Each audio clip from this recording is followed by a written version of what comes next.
Hello student, स्वागत करते हैं आप सभी का।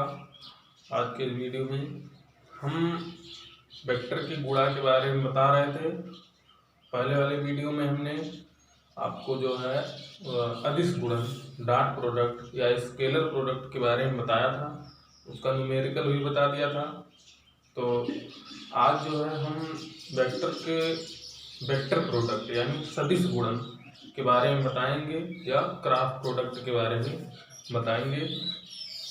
तो हमने अदिश गुणन में ये बताया था कि जब दो वेक्टर का गुणा हम करते हैं और हमको जो है अदिश प्राप्त होता है तो वो अदिश गुणन कहलाता है या स्केलर प्रोडक्ट कहलाता है। उसी को हम लोग डॉट प्रोडक्ट भी कहते हैं।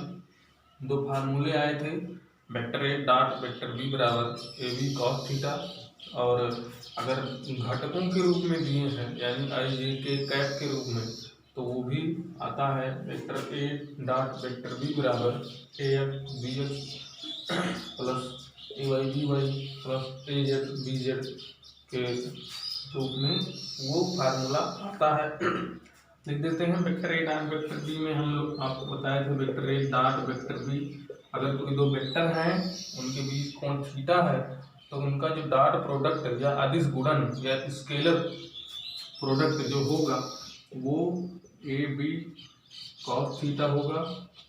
यहाँ से हम कॉस थीटा बराबर पक्षांतर करके हम लोग जो है वेक्टर ए और वेक्टर बी के बीच कोण का भी मान ज्ञात कर सकते हैं किसी भी क्वेश्चन में। Vector A dot vector B, vector A और वेक्टर बी दिया है तो हम लोग vector A dot vector B निकाल करके वेक्टर ए के परिमाण और बी के परिमाण से भाग कर देंगे तो कॉस थीटा निकल जाएगा। अगर हमने बताया था कि अगर दोनों वेक्टर के बीच 90 अंश का कोण है यानी अगर दोनों वेक्टर परस्पर लंबवत हैं तो वहाँ थीटा का मान शून्य आएगा, क्योंकि इसलिए आएगा क्योंकि लंबवत होंगे तो नहीं, थीटा का मान 90 आएगा तो vector A dot vector B का मान ही शून्य आएगा क्योंकि cos 90 का मान 0 होता है। तो अगर दोनों वेक्टर परस्पर लंबवत हैं तो उनका डॉट प्रोडक्ट शून्य आएगा। और हमने बताया था अगर वो घटकों के रूप में दिए हों वेक्टर ए वेक्टर बी तो उनका जो डॉट प्रोडक्ट होगा वो ए x B x plus A y B y plus A Z B z के रूप में होता है। ये फार्मूला हम बता चुके हैं। तो ये अदिश गुणन था, डॉट प्रोडक्ट था। अब हम नेक्स्ट में सदिश गुणन या वेक्टर प्रोडक्ट के बारे में बताते हैं।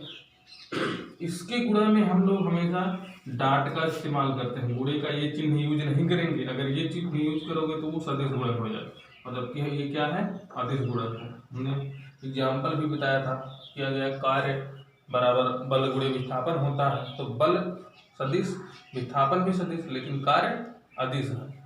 तो दो सदिशों का गुणा होने पर वहाँ अदिश प्राप्त हो रहा है, इसलिए वो ऐसा होता है, अदिश गुणन में आता है। इससे बहुत सारे एग्जाम्पल्स हैं तो इसके न्यूमेरिकल भी हमने बता दिए थे। आज इसको देखते हैं सदिश गुणन के बारे में। तो यहाँ भी जो है कोई दो वेक्टर आपको दिए रहेंगे। सदिश गुणन पहले किसको कहते हैं, जब दो वेक्टर का गुणा करते हैं यानी दो सदिशों का गुणा करने पर जो गुणनफल आता है वो भी सदिश राशि ही होती है तो वो सदिश गुणन या वेक्टर प्रोडक्ट या क्रॉस प्रोडक्ट कहलाता है। एग्जाम्पल दिया था हमने कोणीय संवेग का, बल आघूर्ण का, ये सब सदिश गुणन में आते हैं। तो कोणीय संवेग में रेखीय संवेग P जबकि सदिश है, स्थित सदिश का गुणा करते हैं तो हमको कोणीय संवेग प्राप्त होता है। और हम कोणीय संवेग भी सदिश है, स्थित सदिश तो सदिश है ही पोजीशन वेक्टर, और बल वो संवेग तो सदिश है। तो हमने आपको बताया था कल। आज डायरेक्ट चलते हैं। अगर हमारे पास दो वेक्टर हैं, परिभाषा इसका यही होगा कि जब दो सदिशों का गुणनफल हमें सदिश प्राप्त होता है तो उसको हम लोग क्या बोलते हैं, सदिश गुणन कहते हैं। यहाँ अगर आपको कोई दो वेक्टर दिए हैं, वेक्टर ए व वेक्टर बी दिया है और उनके बीच जो है कोण थीटा है तो उनका जो सदिश गुणन होगा यानी क्रॉस प्रोडक्ट, यहाँ डॉट नहीं लगाएंगे, क्रॉस का प्रयोग करेंगे। Vector A cross vector B जो होगा वो ए बी, यहाँ कॉस थीटा होता था यहाँ साइन थीटा होगा, साइन थीटा, और यहीं पर हम लोग ईटा लगा देते हैं, ईटा कैप। ईटा कैप केवल यूनिट वेक्टर है जो कि दिशा दिखा रहा है इसके गुणनफल का, क्योंकि अगर इसको नहीं लगाओगे तो ये तो पूरा सदिश राशि हो जाएगी। तो यदि कोई दो वेक्टर हमारे पास वेक्टर ए और वेक्टर बी है, उनके बीच कोण थीटा है, तो उनका जो क्रॉस प्रोडक्ट का फार्मूला होगा वो ये होगा, vector A cross vector B बराबर A B sine theta. Eta, ये ईटा है, ईटा का चिन्ह होता है, ईटा बोलते हैं इसको, ईटा ईटा ईटा कैप। जहां ईटा कैप क्या है, जहां ईटा कैप गुणन की दिशा में एकांक सदिश है ना। समझ में, मतलब ये जो ईटा कैप है वो दिशा बता रहा है गुणन कहाँ है। जैसे हम एग्जाम्पल लेते हैं, वो तो बता दिए इसका सदिश गुणन का, बलाघूर्ण हो गया और कोणीय संवेग हो गया और तमाम सारे हैं, लेकिन इसको हम लोग एक जनरली ग्राफ से पढ़ते हैं। ईटा कैप कहाँ डिफाइन किया जाता है, जैसे दाएं हाथ का नियम है, दाएं हाथ के पेंच का नियम है, उस हिसाब से देखते हैं कि जैसे इसकी जो दिशा होती है वो किधर होती है। तो अगर हमारे पास कोई दो वेक्टर वेक्टर ए है और कोई दूसरा वेक्टर बी है, जो परस्पर थीटा कोण पर है, ऐसा समझिए थीटा कोण पर है, तो इनकी जो गुणनफल की दिशा होगी वो किधर होगी। जो अगर हम दाएं हाथ के नियम के अनुसार बताते हैं, दाएं हाथ का नियम, तो ऐसे मतलब ये जो होगा ऐसे दिखा दिया है, तो दाएं हाथ के हथेली का नियम, मतलब अगर हम दाएं हाथ से ऐसे, देखिए दिशा ऐसे पकड़े देखिए ऐसे पकड़ेंगे, ऐसे अगर इसको हम उंगली की दिशा में घुमाते हैं, मतलब ए को बी की दिशा में घुमाते हैं, ए को बी की दिशा में घुमाते हैं ऐसे, तो जो इन दोनों के गुणनफल की दिशा होगी वो अंगूठे की दिशा की तरफ दिशा दिखाएगी।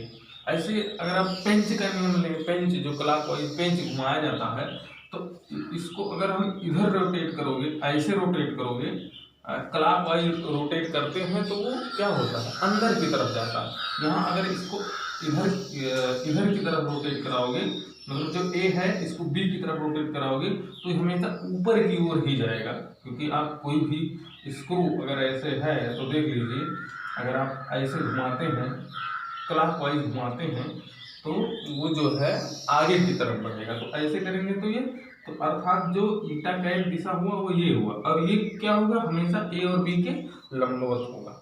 ऐसा समझे, तो यही है ये ईटा कैप जो इतना दिखा रहा। फार्मूला जब हम लगाएंगे तो यहाँ ईटा कैप की कोई न्यूमेरिकल वैल्यू नहीं होती है, केवल हम बता दिए यहाँ पर कि ईटा कैप का मतलब क्या है। ये गुणन का क्या है, गुणन की दिशा में एकांक सदिश है, जो कि ये दिखा रहा है कि ये राशि जो है सदिश है। तो ये हो गया, अर्थात कोई दो वेक्टर अगर हमारे पास ए और बी दिए हैं, उनके बीच कोण थीटा है, तो उनका जो क्रॉस प्रोडक्ट होगा A B sine theta into eta cap होगा। और देखते हैं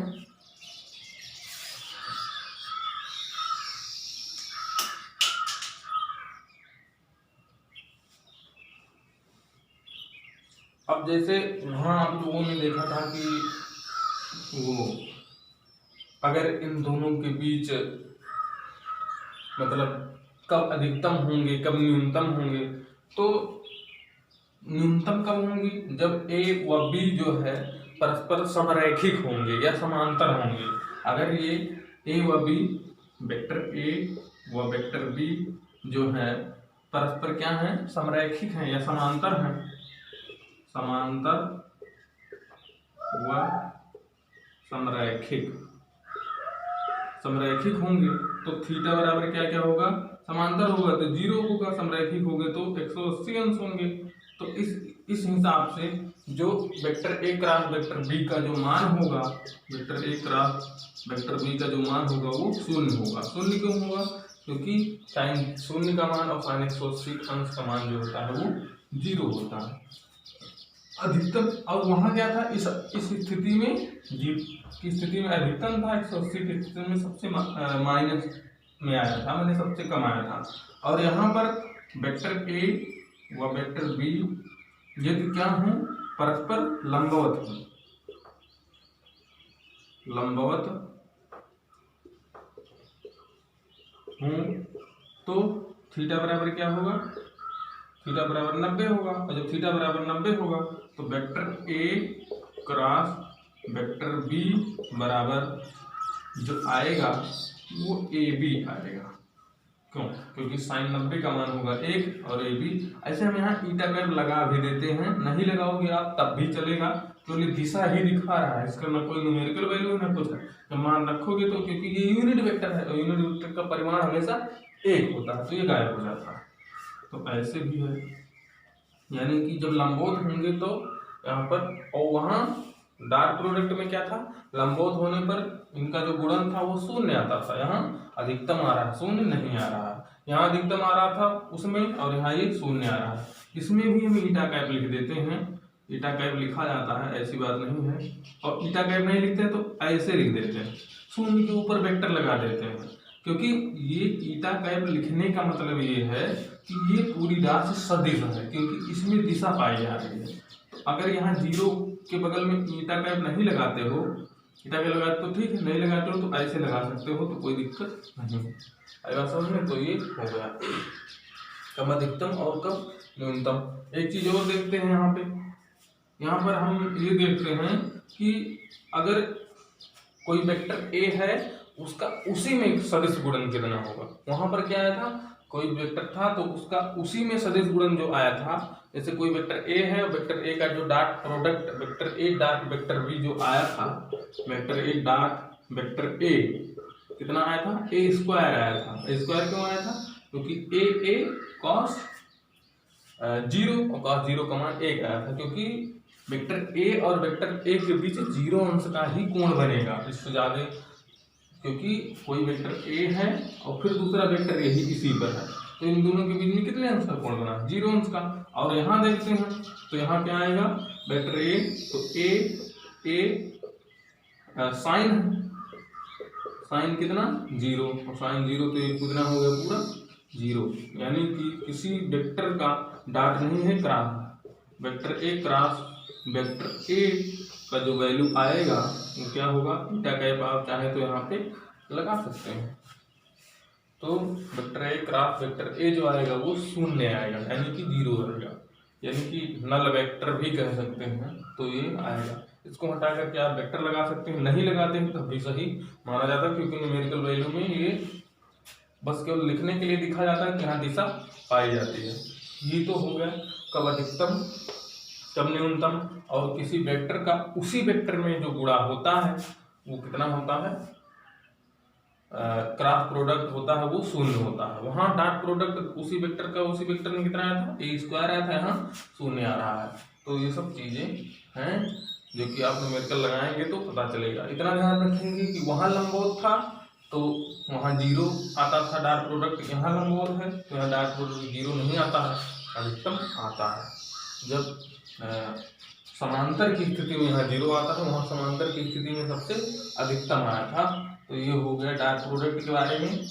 अब थोड़ा सा हम बढ़ते हैं, मतलब घटकों के रूप में दिया हो, जब कोई सदिश आई जे के कैप के रूप में दिया हो तब उसका गुणन जो होगा वो क्या होगा वो हम आपको बताते हैं। तो फिर उसके बाद में न्यूमेरिकल बताते हैं। तो कोई वेक्टर ए रहेगा और कोई वेक्टर बी रहेगा, तो देखेंगे हम लोग कि घटकों के रूप में अगर दिया है तो उसका क्रॉस प्रोडक्ट यानी सदिश गुणन कितना होगा। कोई वेक्टर ए हम लेते हैं, वेक्टर ए बराबर A x I cap plus A Y J cap, A Y J cap plus A Z के कैप, और दूसरा कोई वेक्टर बी है, वहाँ बी एक्स आई कैप प्लस बी वाई जे कैप प्लस बी जेड के cap है। तो इसका जो क्रॉस प्रोडक्ट होगा वो कितना होगा। अब देखिए डॉट प्रोडक्ट तो है नहीं, डॉट प्रोडक्ट अगर होता तो हम लोग क्या लिख देते, ए x B x plus A y B Y A Z plus B Z, सबका गुणांक लेकर के जोड़ देते, इसका इसमें गुणा करके जोड़ देते, इसका इसमें, तो वो आंसर हो जाता है vector A dot vector B, जो कि हमने कल बताया है। लेकिन क्योंकि क्रॉस प्रोडक्ट है तो क्रॉस प्रोडक्ट ऐसा नहीं होगा। तो देखिए यहाँ भी गुणा उसी तरीके से दोनों का इसका इसमें गुणा करवाया जाता है, तो वैल्यू आती है, फिर वहाँ आई कैप जे कैप के कैप का जो है आता है गुणा, तो उसको हम ना बता करके आपको हम डिटर्मिनेंट विधि से बता देते हैं। अगर डिटर्मिनेंट विधि है वही चीज, डिटर्मिनेंट आप मैथ हाई स्कूल में नहीं था तो इंटर में होगा, होगा नहीं है, हाई स्कूल में पहले रहता था, शायद अब नहीं है तो हाई स्कूल में, लेकिन इंटर में डिटर्मिनेंट है। तो सार्डिक बोलते हैं इसको हिंदी में, कैसे सॉल्व किया जाता है। सबसे ज़्यादा दिमाग अब तक के वेक्टर एनालिसिस में आपको यही लगाना है। तो इसका इसमें गुणा करवाते हैं, तो इतना सब हम कुछ नहीं बताते हैं, हम डायरेक्ट आपको बता देते हैं सार्डिक विधि, आई कैप जे कैप और के कैप बता देते हैं। इसका जो फार्मूला यहीं तक है, अभी न्यूमेरिकल उठा करके हम आपको बता देते हैं। फिर जो है यहाँ A X A Y A Z B x B Y और बी जेड, मतलब क्रॉस प्रोडक्ट इसका यही होगा। अब थोड़ा आगे बढ़ते हैं इस स्टैंडर्ड फॉर्म में, ये डिटर्मिनेंट है, इसको कैसे सॉल्व करते हैं आप यहाँ ध्यान से देखिएगा। तो चलिए बढ़ते हैं। देखिए सबसे पहले आई के थ्रू हम इसको सॉल्व करते हैं, आई के थ्रू सॉल्व करते हैं, तो हम लोग आई यहाँ लिख देते हैं, चाहे पीछे लिखेंगे और कोष्ठक लगा देंगे। ये आई के थ्रू जब सॉल्व करेंगे तो आई प्लस में और ये माइनस में, और जब के थ्रू सॉल्व करेंगे तो के माइनस प्लस में होगा, प्लस माइनस प्लस ऐसे चलेगा। तो आई के थ्रू हम सॉल्व करने जा रहे हैं, तो आई यहाँ लिख दीजिए और आई प्लस में रहेगा, जे के थ्रू करते तो माइनस के, लेकिन अभी आई के थ्रू करेंगे फिर जे के फिर के। अब आई के थ्रू अगर हम सॉल्व करते हैं तो आई वाले इस लाइन को हम छोड़ देते हैं, इधर भी छोड़ देते हैं इधर भी छोड़ देते हैं, बात समझे। ये डिटर्मिनेंट सार्डिक सॉल्व करने का तरीका है। तो आई जब इसके थ्रू सॉल्व करेंगे तो इधर छोड़ देंगे इधर छोड़ देंगे, ठीक, आई यहाँ लिख देंगे आई के थ्रू। अब उसके बाद देखते हैं क्या क्या बचा है, ये बचा हुआ है और ये बचा हुआ है, इसका हम तिरछा गुणा करवाते हैं, इसका इसमें गुणा करेंगे ए वाई बी जेड और माइनस लगाएंगे, और फिर इसका इसमें गुणा करेंगे माइनस ए जेड बी वाई। ये जो है आई के थ्रू आपका सॉल्व हो गया। आई फिर से देखिए, आई प्लस में लेंगे, आई के थ्रू सॉल्व करेंगे, इसको और इसको छोड़ देंगे, इसका आगे से ही चलेंगे, इसका गुणा इसमें करवाएंगे, यहाँ लिख दी, और माइनस चिन्ह आप अपने पास लगाएंगे, और फिर इसका गुणा इसमें हो गया और इसका गुणा इसमें करवाएंगे, यहाँ लिख दी। अब आई के थ्रू सॉल्व हो गया। जैसे आई के थ्रू सॉल्व किए हैं ऐसे फिर हम जे के थ्रू सॉल्व करते हैं। अब जे के थ्रू के लिए हमने बताया ये इसी के लिए प्लस इसके लिए माइनस, तो माइनस जे कैप हम लोग लिख देते हैं, माइनस जे कैप। अब देखिए, अब क्योंकि आप जे के थ्रू सॉल्व कर रहे हैं, जब जे के थ्रू सॉल्व कर रहे हैं तो जे हमारा थोड़ा आई के तरीके से लगा है, समझ लीजिएगा कि जे ही है। तो अब इसको हम छोड़ देंगे और इसको छोड़ देंगे, ध्यान से देखिए, जे के थ्रू सॉल्व कर रहे हैं तो जे वाली लाइन ये वाला और ये छोड़ देंगे। अब हमको क्या क्या बचा है, ये बचा है और ये बचा है, तो इसमें हम आगे से ही चलेंगे। तो ए एक्स, अब देखिए एक्स का गुणा कहाँ होगा, तिर्यक गुणा करवाना, इससे कोई मतलब नहीं है क्योंकि जे के थ्रू सॉल्व करेंगे तो इसको छोड़ देंगे। एक्स का गुणा बी जेड में करेंगे, इसका गुणा इसमें करेंगे और माइनस लगाएंगे, इसका गुणा इसमें करेंगे। तो ए एक्स का गुणा बी जेड में और माइनस ए जेड का गुणा डी एक्स में, ए जेड का गुणा बी एक्स में करेंगे। अब ये जो है जे के थ्रू सॉल्व हो गया आपका। चलिए देखते हैं। अब के थ्रू सॉल्व करना है तो के वाला किस में रहेगा, प्लस में रहेगा, क्योंकि हमने बताया है कि प्लस माइनस प्लस। अब के थ्रू अगर सॉल्व कर रहे हैं तो कौन कौन सा छोड़ा जाएगा लाइन, ये के की ये लाइन और ये लाइन छोड़ दी जाएगी। उसके बाद में ये लाइन और ये लाइन छोड़ दी जाएगी। उसके बाद में बचा क्या क्या, ये बचा है पूरा, ये देखो ध्यान से ये बचा है। अब इसमें किसका गुणा किसमें होगा, तिरछा का गुणा होगा, ए एक्स का गुणा बी वाई में, और फिर माइनस लगा के ए वाई का गुणा बी एक्स में। ए एक्स का गुणा बी वाई में और माइनस लगाएंगे ए वाई का गुणा बी एक्स में। और इस प्रकार से आप देखेंगे कि जो vector A cross vector B आपको दिया था वो सॉल्व करने पर यही आएगा। यही एक तरीका है, दिमाग में बैठा देंगे तो समझ में आएगा। सबसे ज्यादा दिमाग वेक्टर एनालिसिस इसी में लगाना है और कुछ नहीं लगाना है। तो vector A cross vector B उम्मीद करते हैं कि समझ में आया होगा। एक बार यहाँ दोहरा देते हैं कि जैसे आपको ये दिया है तो यहाँ कोई संख्या रहेगा ना, न्यूमेरिकल है, 2 है, 3 है, 1 है, -1 है, 2, ऐसे ये सब संख्या है। अब एक न्यूमेरिकल लगा करके हम बता देते हैं। और यहाँ भी सब जगह कोई संख्या है तो आई जे के कैप ऐसे हम लिख देंगे, पहले इसको लिख देंगे। उसके बाद में आई कैप क्या है, इसका गुणांक है, जे कैप का गुणांक ए वाई है, के कैप का गुणांक ए जेड है। ऐसे दूसरे वाले में B x B y B z हो गया। अब हम आई जे के थ्रू सॉल्व करेंगे, मतलब गुणे के रूप में ऐसे गुट्ठे लगा करके। आई कैप चाहे तो यहाँ लिख दें, जे कैप चाहे तो यहाँ लिख दें, के कैप तो वहाँ दिखता है, उससे कोई मतलब नहीं है। आई कैप के थ्रू सॉल्व करेंगे तो आई का आई लिया जाएगा और वो भी प्लस में लिया जाएगा। और इस लाइन को छोड़ देंगे तो बचेगा हमारे पास ये, इसका इसमें गुणा होगा, फिर माइनस लगा के इसका इसमें गुणा होगा, वही तो हुआ है। और फिर जे के थ्रू सॉल्व करेंगे तो माइनस जे लेंगे और फिर माइनस जे लेने के बाद देखिए अब क्योंकि हमने बताया कि आगे से ही करेंगे तो एक्स का गुणा इसमें तो करना नहीं, इसमें क्योंकि इसको हम छोड़ दिए हैं, इसका गुणा यहाँ होगा तो ये आएगा और फिर माइनस लगा के इसका गुणा यहाँ होगा। ऊपर वाले का ही नीचे में होता है, ऊपर से ऐसे नीचे और फिर आगे से चलेंगे तो ऐसे के का भी होगा। तो उम्मीद करते हैं आपको समझ में आया होगा। एक और पूछा जाता है यहाँ पर क्रॉस प्रोडक्ट वाले में कि वेक्टर ए व वेक्टर बी की दिशा में एकांक सदिश ज्ञात कीजिए। तो एकांक सदिश जहाँ ज्ञात करना होता है, ईटा कैप जहाँ ज्ञात करना होता है, वहाँ क्या होता है, ऊपर वेक्टर होता है और नीचे उसका परिमाण होता है। तो यहाँ ऊपर क्या होगा, vector A cross vector B upon vector A cross vector B का परिमाण। ये भी फार्मूला है, ए किसका फार्मूला है, ए व वेक्टर बी की दिशा में एकांक सदिश। वही तो वहां लिखा गया था, ईटा कैप पहले बताए थे। ईटा कैप क्या है, ए व बी की दिशा में एकांक सदिश है, इनके गुणन का एकांक सदिश है, इनकी दिशा दिखाता है।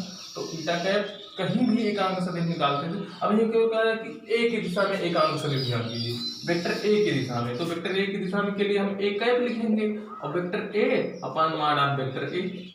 ये तो कोई भी किसी भी सदिश का एकांक सदिश निकालना है तो उसका वेक्टर ऊपर लिखा जाएगा और उसका परिमाण से हम भाग करेंगे तो वो उसकी दिशा में एकांक सदिश होता है। अब क्योंकि यहाँ दोनों का पूछा गया तो दोनों का निकालने का मतलब दोनों का अलग अलग, तो ए और बी का अलग लिखेंगे तो उसका कोई मतलब है नहीं।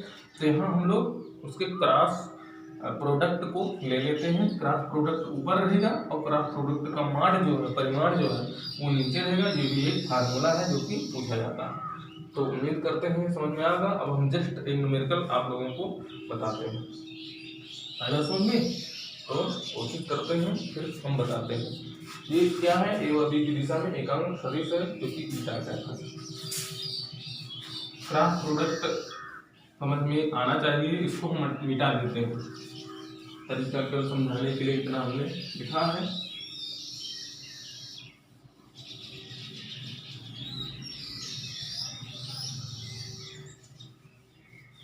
हमको भी पता है 2 से या 3 लोग से ज़्यादा कोई भी जो है क्वेश्चन नहीं लगाते हैं, उससे हमसे कोई लेना देना नहीं है।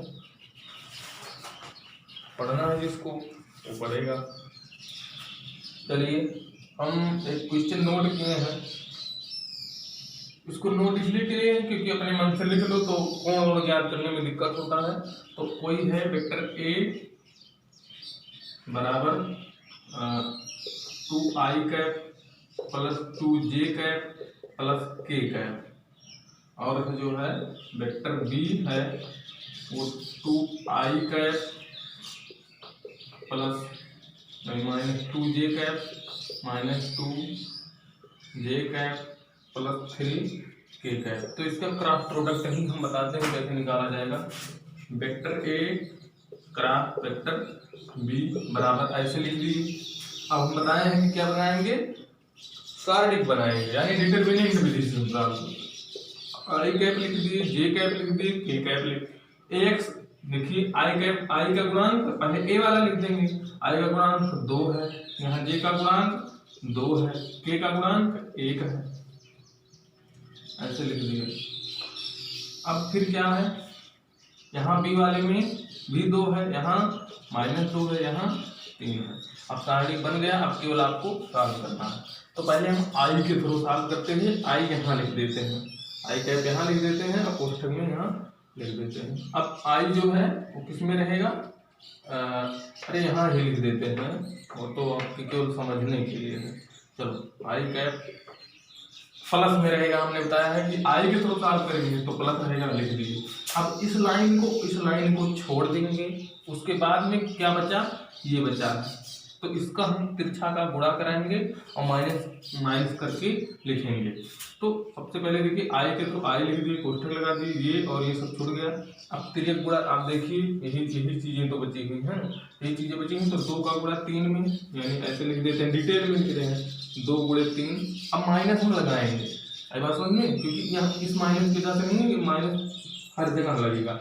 अब क्या होगा, इसका गुणा इसमें हो गया, इतने का ही करवाना है, तो 1 का गुणा -2 में होगा।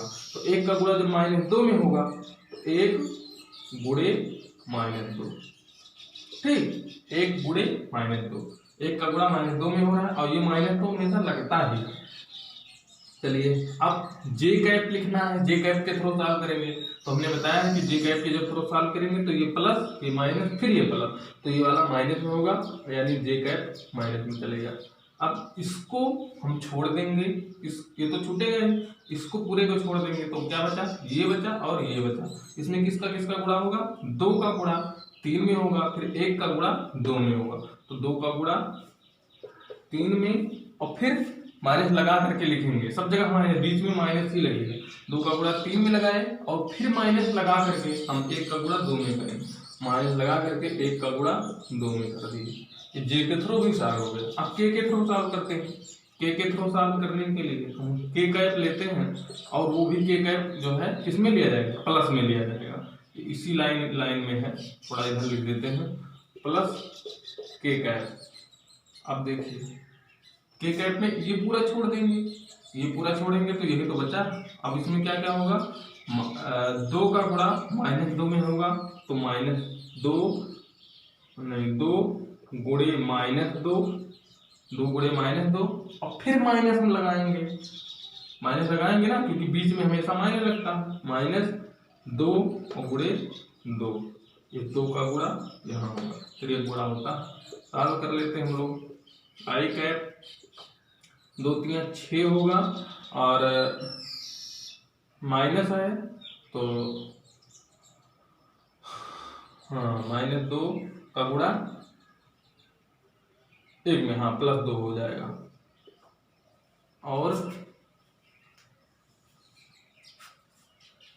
और क्या है, हाँ -j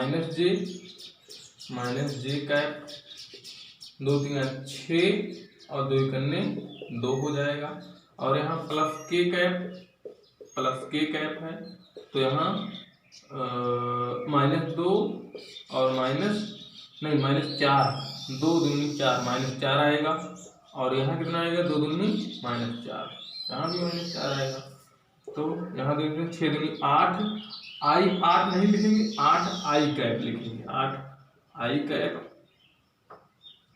और यहाँ 6 में से 2 जाएगा 4 +4, और यहाँ आएगा -4 जे का, जे इधर लिख दिए ना तो बात तो एक है। और यहाँ 4 4 8, वो भी माइनस में जुड़ेगा 8, तो आएगा -8 के कैप। तो ये जो है आपका आया क्या, क्रॉस प्रोडक्ट। सॉल्व करने पर यही आएगा। उम्मीद करते हैं कि समझ में आया होगा। एक न्यूमेरिकल हो सके तो और बताएं, नहीं तो फिर चलो एक और देखते हैं।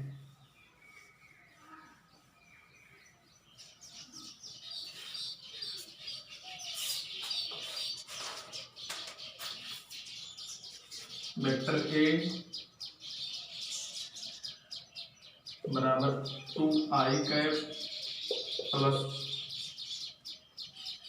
जे कैप प्लस के कैप, और वेक्टर बी बराबर दिया है i cap minus j cap plus 2k cap. तो इसमें कुछ ज्ञात करना है आपको। पहला vector A dot vector B, vector A dot vector B ज्ञात करना है। दूसरा ज्ञात करना है ए व बी के बीच कोण। तीसरा भी इसमें ज्ञात करना है। तीसरा ज्ञात करना है vector A cross vector B, vector A cross vector B. और चौथा ज्ञात करना है ए व बी के, वेक्टर ए व बी के लंबवत एकांक सदिश। वेक्टर ए व वेक्टर बी के लंबवत एकांक सदिश आपको ज्ञात करना है। तो चलो देखते हैं। सबसे पहले वेक्टर ए और वेक्टर बी ही ज्ञात कर लेते हैं हम लोग। वेक्टर ए व वेक्टर बी मतलब vector A dot vector B, तो इसकी डॉट प्रोडक्ट है। डॉट प्रोडक्ट के लिए क्या होता है, इस गुणांक का इसमें गुणा, इस गुणांक का इसमें गुणा, इस गुणांक का इसमें गुणा, सबको जोड़ लेते हैं। ax bx plus ay by ऐसे करके जोड़ लेते हैं। तो डॉट प्रोडक्ट जो होगा 2 का गुणा, यहाँ i का गुणांक 2 है, यहाँ i का गुणांक 1 है, तो 2 गुणे 1 या 2 गुणे 1 हो जाएगा। प्लस लगाएंगे, यहाँ 1 है तो 1 और गुणे -1 हो जाएगा। फिर प्लस लगाएंगे, यहाँ 1 है, यहाँ 2 है, तो 1 गुणे 2 जोड़ लेंगे। ax bx plus ay by यही फार्मूला तो था डॉट प्रोडक्ट के लिए। इसका गुणा इसमें यहाँ लिख दिए, प्लस लगाएंगे, इसका गुणा इसमें, यानी इसके यहाँ जो गुणांक है, तो यहाँ j का गुणांक 1 है, यहाँ j का गुणांक -1 है, तो 1 गुणे -1 और प्लस लगाएंगे, यहाँ k का गुणांक 1 और यहाँ k का गुणांक 2, सबको जोड़ लेंगे। 2 प्लस यहाँ -1 आ जाएगा, 2 करने 2 और यहाँ -1 गुणे 1 -1 प्लस 2 यानी क्या आएगा 2 4 और 4 में से जाएगा 3। ये क्या आया, इसका जो डॉट प्रोडक्ट आया वो 3 आया। अब ए और बी के बीच कोण दिया गया था, तो हमने कोण का फार्मूला बताया था cos थीटा बराबर vector A dot vector B upon A B, ये तो बताए थे। तो अब ए बी क्या है, ए बी जो है वो वेक्टर ए का, ए बराबर क्या होता है, मतलब ए का परिमाण। ए का परिमाण यहाँ पर कैसे निकलेगा, ax square under root ax square plus by square plus bz square, ये तो होता है। मतलब इसका स्क्वायर करेंगे, इसके गुणांक का स्क्वायर, इसके गुणांक का स्क्वायर, इसके गुणांक का स्क्वायर, स्क्वायर करके जोड़ करके अंडर रूट निकालेंगे। तो ये तो होगा अंडर रूट 2 दूनी 4 प्लस 1 करने 1 और प्लस 1 करने 1, तो कुल मिला के क्या आएगा बराबर अंडर रूट 6। बी का परिमाण बी बराबर मॉड ऑफ वेक्टर बी बराबर 1 करने 1 और यहाँ भी -1 है, तो -1 का वर्ग करेंगे तो भी +1 ही आएगा, और यहाँ 2 का वर्ग 4, तो यहाँ भी अंडर रूट 6 आएगा। यानी वेक्टर ए का परिमाण जो आया अंडर रूट 6, वेक्टर बी का परिमाण जो आया बी वो अंडर रूट 6 आया। तो यहाँ फार्मूले में रखेंगे, vector A dot vector B निकला है आपका, देखिए यहाँ 3 निकला, यहाँ 3 निकला है। और vector A dot vector B हम लोग क्या किए देखिए। और ए बी क्या है, ए क्या है, वेक्टर ए का परिमाण है। वेक्टर ए कहाँ है, वेक्टर ए यहाँ है और उसका परिमाण √6 है, और वेक्टर बी का परिमाण भी √6 है। तो यहाँ 3/√6 और √6 का गुणा करेंगे तो 6 आएगा, यानी 1/2 आया। और cos थीटा 1/2 किसका मान, cos 60 की वैल्यू है। तो यानी कि यहाँ थीटा बराबर क्या आएगा, 60 अंश। ये होगा आपका कोण, पता चल गया। अब पहला लग गया, दूसरा लग गया, अब क्रॉस प्रोडक्ट बताना है। क्रॉस प्रोडक्ट भी हम आप लोगों को बता देते हैं। चलो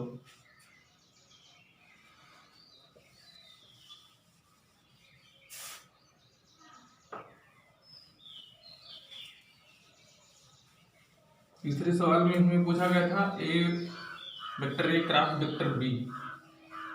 तो चलो लिखते हैं, vector A cross vector B के लिए हमने क्या विधि बताया है, डिटर्मिनेंट विधि। डिटर्मिनेंट विधि के लिए हम लोग क्या करते हैं, आई कैप लिखेंगे और जे कैप लिखेंगे और के कैप लिखेंगे। यहाँ क्या है, इसका गुणांक 2, इसका गुणांक 1, इसका गुणांक 1, यहाँ इसका गुणांक 1, इसका गुणांक -1 और इसका गुणांक 2। ये हो गया आपका, लिख दिए हम लोग। चलते हैं सॉल्व करते हैं। सबसे पहले आई के थ्रू सॉल्व करेंगे। आई हम लोग यहाँ लिख देते हैं, इसको और इसको छोड़ देंगे, इसको छोड़ देंगे, इसका गुणा इसमें कराएंगे, 1 दूना 2, माइनस लगाएंगे फार्मूले के अनुसार, मतलब आपके नियम में ही फार्मूला है 1 दूना 2 और 1 और -1 का गुणा होगा तो -1 आएगा। और -1 जब आएगा तो यह -1 लिखेंगे और वो माइनस और ये माइनस आपका पहले ही हो जाएगा +1। तो ये हो गया आपका 2 + 1 आई कैप प्लस। अब देखिए जे के थ्रू सॉल्व करेंगे, तो जे के थ्रू सॉल्व करेंगे तो हम जे को माइनस में लिखेंगे। तो जे को जब माइनस में लिखोगे तो यहाँ पर माइनस लगाया जाएगा और यहाँ हम जे कैप लिख देते हैं। तो इसको छोड़ देंगे, इसको और इसको छोड़ देंगे, जे की वजह से यहाँ माइनस लग गया 2। अब देखिए गुणा क्रिया इसका क्या क्या बचा है, ये बचा है और ये बचा है, 2 दूना 4 और फिर क्या लगता है, माइनस लगता है। माइनस लगाएंगे, 1 का गुणा 1 में करेंगे। अब क्या बचा है, के थ्रू बचा है, के यहाँ है तो के थ्रू के लिए हम लोग प्लस, ये प्लस होता है इसके लिए प्लस माइनस प्लस ऐसे याद रखेंगे, लिखते नहीं है, केवल अपने दिमाग में रखते हैं। प्लस जो होगा, अब के कैप ये हो गया। अब क्या बचा है, ये बचा है, तो इसका गुणा इसमें करवाएंगे -2। अब माइनस लगेगा, वो नियम में ही है, माइनस लग गया और 1 का गुणा 1 में, ऐसे होता है। थोड़ा सा सॉल्व कर लेंगे, 2 1 3 3 आई कैप और 4 में से 1 जाएगा 3 और -3 जे कैप और यहाँ क्या आएगा,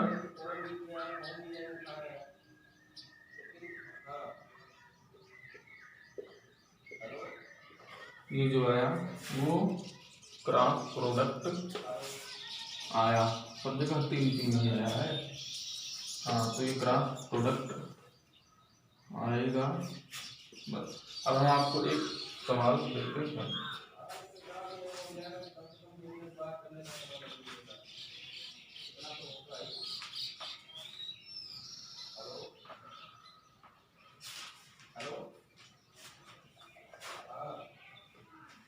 हाँ एक चीज यहाँ बचा हुआ है, ए व बी के दिशा में ए व बी की दिशा के लंबवत एकांक सदिश यानी ईटा कैप। ईटा कैप जो है अभी हम नहीं बताए थे, तो ईटा कैप का फार्मूला हमने बताया है, vector A cross vector B अपान माडा ए क्रॉस बी। तो ए क्रॉस बी निकाला ही, ऊपर हो जाएगा 3 आई कैप -3 जे कैप -3 के कैप और नीचे इसी का मान लिख देंगे। और इसी का मान जब लिखेंगे हम लोग तो कितना होगा, 3 3 का 9 9 9 9 + 9 + 9 तो आएगा, वर्ग करो 9 9 9 3 27 यानी √27 आएगा, √27 यानी कि 3√3 आएगा कुल मिलाकर के। क्यों? अरे इसका मान निकालो, अंडर रूट 9, 3 त्रिक 9, 3 त्रिक 9 प्लस 9, 9 त्रिक 27, और 27 को हम लोग क्या लिख सकते हैं, अंडर रूट 27 आएगा। अंडर रूट 27 को 3 गुणे 9 लिख सकते हैं, और यानी 3√3 लिख सकते हैं। क्यों? तो इस यहाँ इसका 3√3 आएगा, और 3 ऊपर से कॉमन होकर के इससे कट भी जाएगा, तो ये आई कैप माइनस जे कैप, 3 ऊपर से कॉमन कर लिए, और माइनस के कैप, 3 ऊपर से कट गया, 3 नीचे से अपन अंडर√3, तो ये ईटा कैप का मान हो गया। है बात समझ में? चलो एक न्यूमेरिकल हम देते हैं आपको।